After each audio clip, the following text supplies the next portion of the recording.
જામનગર નજીક ધુતાર પર ગામની ઘટના સામે આવી છે। પુત્રીને કૂવામાં ફેંકી પિતાએ આત્મહત્યા કરી તો દંપતી વચ્ચે ચારિત્ર્યની શંકાને લઈ ઝઘડા થતા હતા।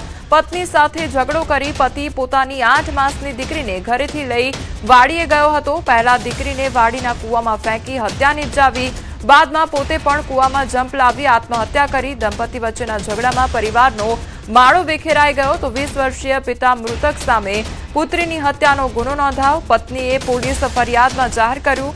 મૃતક પતિ પત્નીના ચારિત્ર્ય સામે શંકાઓ કરી ઝઘડો કરતો હતો તેવી વાત સામે આવી છે।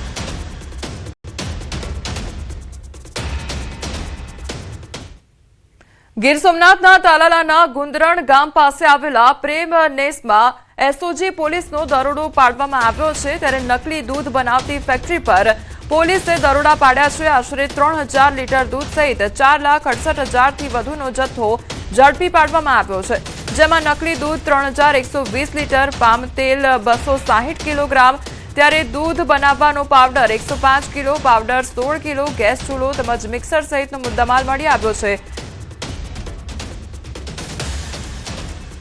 તાલાલાના ગુંદરણ ગામે અમારી ગીર સોમનાથથી એસઓજી ટીમે 3000 લીટરથી વધુ નકલી દૂધનો એ ટોટલ પ્રોસેસ દ્વારા બનાવેલો દૂધનો જથ્થો જપ્ત કરેલ છે અને જાણવા મળ્યા મુજબ એ લોકો સવાર સાંજ 3000 લીટર જેટલો દૂધનો જથ્થો બનાવટ કરી અને અલગ અલગ જગ્યાએ વેચતા હતા।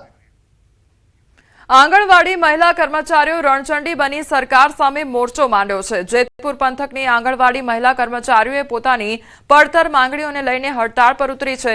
152 જેટલી આંગણવાડીની અંદાજે 300 જેટલી મહિલા કર્મચારીઓ કામથી અળગી રહીને હડતાળ પર ઉતરી ગઈ છે। જેતપુર તાલુકા પંચાયત કચેરી ખાતે ભારે સૂત્રોચ્ચાર સાથે ઉગ્ર વિરોધ પ્રદર્શન કર્યું હતું તો હાઈકોર્ટના ચુકાદાનો અમલ કરી લઘુત્તમ વેતન આપવા, વર્ગ 3 અને 4માં કાયમી સમાવેશ કરવા અને પગાર વધારા સહિતની 12 જેટલી મુખ્ય માંગણીઓ સાથે આ બહેનો રસ્તા પર ઉતરી છે।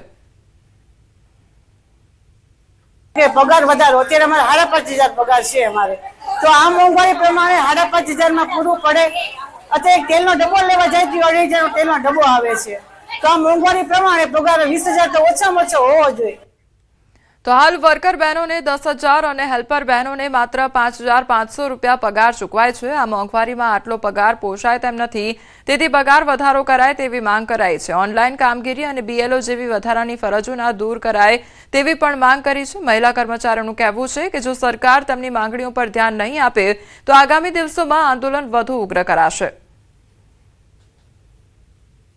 કેટલા ટાઈમથી હાઈકોર્ટનો ચુકાદો આવી ગયો છે કે જે વર્કર હેલ્પર બંનેનો પગારમાં વધારો કરવામાં આવે, હેલ્પરનો 20,000 અને વર્કરનો 24,000 પગાર કરી અને અમને લઘુત્તમ વેતનમાં અમારો સમાવેશ કરવામાં આવે। છતાંય સરકારે અત્યાર સુધી એની કોઈ પણ અમલવારી કરી નથી અને દિવસે ને દિવસે કામનું ભારણ એટલું વધતું જાય છે।